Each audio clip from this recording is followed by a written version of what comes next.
News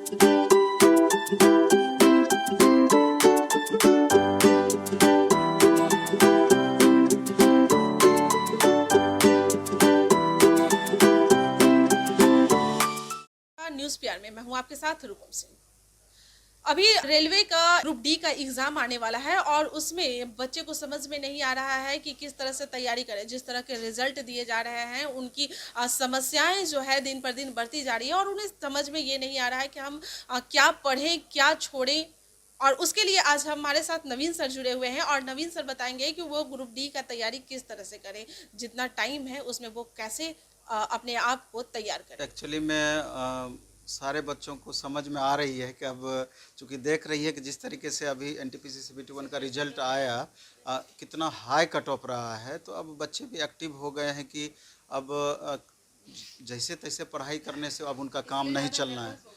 nervous तो स्वाभाविक है, लेकिन नर्वस होने से काम तो नहीं चलेगा। उनको अधिक से अधिक मेहनत करना होगा बच्चों को। और पहले था क्या कि 65 से 70 मार्क्स अगर बच्चे ला पाते, ऐसा लग रहा था, तो उनको लग रहा था कि ग्रुप डी में हमारा फाइनल सिलेक्शन हो जाएगा। लेकिन जिस तरीके से अभी कट ऑफ गया है तो और अधिक मेहनत करने की ज़रूरत है।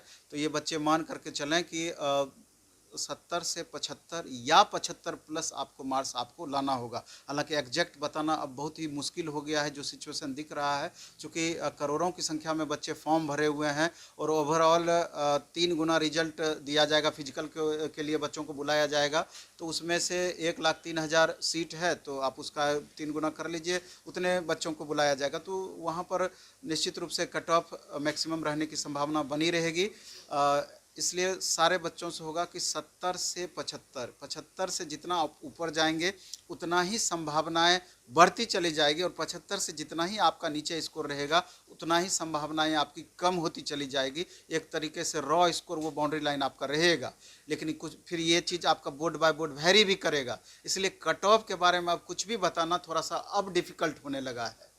तो लोग कट ऑफ के बारे में इसलिए चर्चा करते थे, इससे पहले जो कुछ होते चला आया उसी के आधार पर लोग अनुमान लगाते थे कि इतना कट ऑफ जा सकता था, कि पिछले बार नंबर ऑफ स्टूडेंट कितने अपीयर हुए, ओवरऑल बोर्ड बाय बोर्ड कितना कट ऑफ गया, इस बार नंबर ऑफ स्टूडेंट कितने फॉर्म भरे हुए हैं, कितने बच्चे अपीयर हो सकते हैं बोर्ड बाय बोर्ड, उसी हिसाब से कट ऑफ फ्लक्चुएशन होना है। लेकिन हम उस पर नहीं जाएंगे। हम सीधा सा कहते हैं कि आप अपना कर्म सही तरीके से करते चले जाइए, फल की बहुत ज़्यादा चिंता नहीं करें, बशर्ते कि आपके कामों में ईमानदारी दिखनी चाहिए। तो मेरा ये कहना है, ग्रुप डी के संदर्भ में ये सारे बच्चों को पता है कि मैथ, रीजनिंग और साइंस, ये 3 पेपर मिला करके 100 में से 80 मार्क्स का सवाल पूछा जाएगा, और बाकी 20 मार्क्स में static, GK, history, polity, economy, geography, current affair सारा सेक्शन मिला करके रहेगा। उसमें भी लगभग 5, 7, 8 क्वेश्चन करंट अफेयर से 10 क्वेश्चन के अप्रॉक्स रह सकता है। स्टैटिक जीके वगैरह भी जो है वो करंट से रिलेटेड ही जनरली अभी दिया जा रहा है। तो लेकिन बाकी के 3 पेपर जो मैक्सिमम आपका स्कोर बढ़ा सकते हैं, उस पर ज़्यादा से ज़्यादा फोकस करने की ज़रूरत है।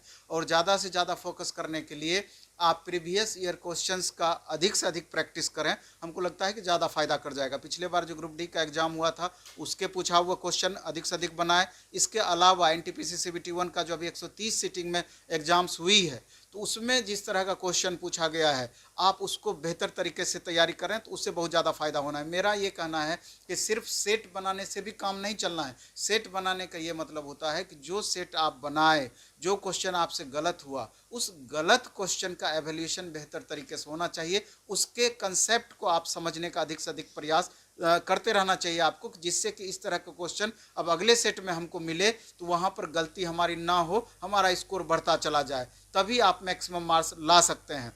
इसलिए कम ही सेट आप बनाइए। 50 सेट ही अगर आप प्रैक्टिस कर रहे हैं तो उसी को बार बार आप प्रैक्टिस कीजिए, कि जिससे कि उस 50 सेट में जितने तरह का मैथ का क्वेश्चन पूछा गया है, पूरा का कंसेप्ट आप, बेसिक कंसेप्ट आप समझ पाए, जिससे कि 51वां सेट, 52वां सेट आप जब भी बनाएं, अगर उसी तरह का क्वेश्चन रिपीट किया है तो हमसे क्वेश्चन छूटना नहीं चाहिए। यही चीज़ आपका रीजनिंग में भी होना चाहिए, और साइंस में भी ये चीज़ आपको देखना है कि न्यूमेरिकल भी हमको साथ में पढ़ना है, फिजिक्स का, केमिस्ट्री का, और बायो भी हमको ध्यान देना है, फिजिक्स, केमिस्ट्री का, और भी अलग अलग टॉपिक से किस तरह का क्वेश्चन पूछे जा रहे हैं, तो उसको एक आधार बना करके अधिक से अधिक क्वेश्चन का प्रैक्टिस करें, तो ही आपका मैक्सिमम बेहतर परफॉर्मेंस हो पाएगा। इसके अलावा कि आप टेस्ट वगैरह का ज़्यादा मदद लें। ग्रुप में तो सेट आप बनाएं ही बनाएं, इसके अलावा अलावा जहाँ भी आपके नज़दीक में टेस्ट सीरीज चलता हो, चाहे ऑनलाइन हो चाहे ऑफलाइन मोड में हो, अगर 1000-1500 बच्चे 2000 बच्चे अगर एक साथ टेस्ट दे रहे हैं तो उससे और ज़्यादा बेनिफिट आपको हो जाएगा। कम से कम 2000 या 1000 बच्चों के बीच खुद का परफॉर्मेंस आप जज कर पाएंगे, तुलनात्मक रूप से देख पाएंगे कि उन बच्चों के रिस्पेक्ट में हमारा क्या परफॉर्मेंस है। जब वही 1000 बच्चों के बीच बहुत अच्छा परफॉर्मेंस नहीं है, तो क्या उम्मीद करते हैं जहां अब लाखों नहीं करोड़ में बच्चे एग्जाम में शामिल होंगे हमारा रिजल्ट हो जाएगा? कतई संभव नहीं है। इसलिए अपना कमजोर क्या क्या पोर्शन आपका रह जाता है, आपसे बेहतर दूसरा कोई नहीं समझ सकता है और दूसरा कोई बता भी नहीं सकता है। तो बारीकी से उस चीज़ को आप चिन्हित करें, उसको इम्प्रूव करने का कोशिश करें और लगातार अपने परफॉर्मेंस को इम्प्रूव करके जो एक मिनिमम कट ऑफ मार्क्स आपका एक एवरेज जो समझ रहे हैं कि 70 से ऊपर या 75 से ऊपर, वहाँ तक आप पहुँचने का प्रयास करें। अगर आपका 40, 45, 50 मार्क्स अभी आ रहा है तो कम से कम 20 से 25 मार्क्स का फ्लक्चुएशन कैसे संभव है, तो उसके लिए हमारा ढेर सारा वीडियो भी इससे पहले आया हुआ है, उसको भी गौर करेंगे तो आपको समझ में आएगी किस तरीके से उसको हम इम्प्रूवमेंट कर पाएंगे। इसके अलावा आप सब्जेक्ट वाइज भी प्रैक्टिस कर सकते हैं। मैथ का डेली एक सेट जरूर बनाइए, जो क्वेश्चन नहीं बनता है उसका डिस्कशन जरूर कीजिए, रीजनिंग का अलग से बनाइए, साइंस का अलग से बनाइए और एक सेट ओवरऑल बनाइए।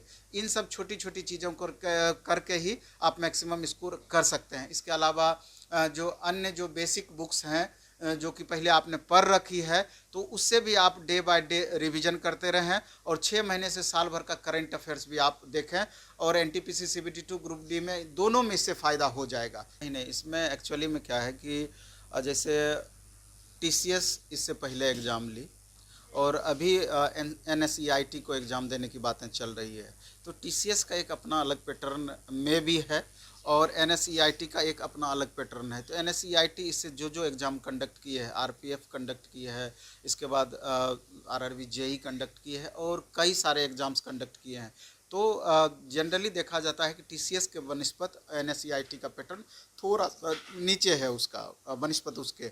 और NSEIT में एक चीज़ हम देखते हैं कि क्वेश्चन का रिपीटेशन ज़्यादा है, एक सिटिंग से दूसरे सिटिंग, दूसरे सिटिंग से तीसरे सिटिंग में एक टाइप का क्वेश्चन ज़्यादा पूछा जाता है। लेकिन हमको लगता है कि कोई ज़रूरी नहीं है कि पहले का जिस तरह का रहा है उसी तरह का दोबारा से दोहराए, ये बात भी ज़रूरी नहीं है। बच्चों को यहाँ पर थोड़ा सा कन्फ्यूजन अपना क्लियर रखना चाहिए कि अगर TCS लेवल का आप तैयारी किए हैं तो NSEIT पैटर्न में बहुत ज़्यादा परेशानी मेरे ख्याल से नहीं होगा। इसलिए जो भी तैयारी आप जिस तरीके से कर रहे हैं आप अच्छे से तैयारी करते रहिए कि किसी टाइप से क्वेश्चन हमसे पूछे, क्वेश्चन हमसे बनना चाहिए। तो इस सब चीज़ को लेकर बहुत ज़्यादा परेशान नहीं होना है। और हम बच्चों को ये कहना चाहेंगे बहुत बातें आपके हाथों में नहीं रहती है।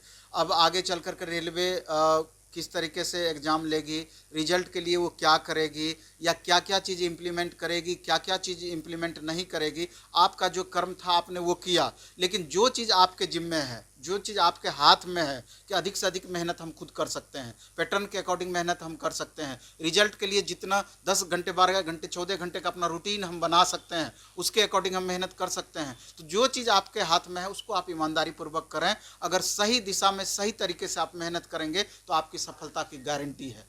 और ये चीज़ नहीं देखना है कि 1 करोड़ बच्चे फॉर्म भरे हुए हैं। आपके दिमाग में हमेशा ये चीज़ रहना चाहिए कि एक सीट से मतलब है और एक सीट पर हम रिजल्ट लेकर रहेंगे, ये बात आपके मन में चलना चाहिए। आपकी सफलता को कोई नहीं रोक सकता है, एकदम सफल बच्चे होंगे।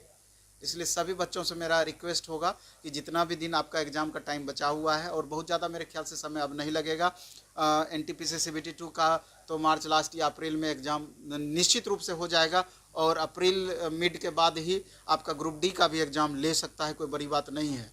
तो चूँकि रेल मंत्री के द्वारा भी बोला गया है कि जून जुलाई तक हम एग्ज़ाम पूरा कर लेंगे, तो अब देखिए आगे चल करके क्या होता है। कथनी और करनी में थोड़ा सा तो फ़र्क पड़ता है, लेकिन फिर भी मेरे ख्याल से जितना प्रेशर है ज़्यादा टाइम नहीं लगेगा। इसलिए आप अधिक से अधिक मेहनत करने का प्रयास करें। आगे बहुत दरोगा का भी एग्ज़ाम बहुत सारे बच्चों का मेंस है, इसके अलावा स्टेट लेवल का कई सारा एग्ज़ाम्स हैं अभी आगे और सिलेबस में बहुत ज़्यादा का फ्लक्चुएशन नहीं है। तो बच्चे सामंजस्य बैठाते हुए बेहतर तरीके से तैयारी करेंगे।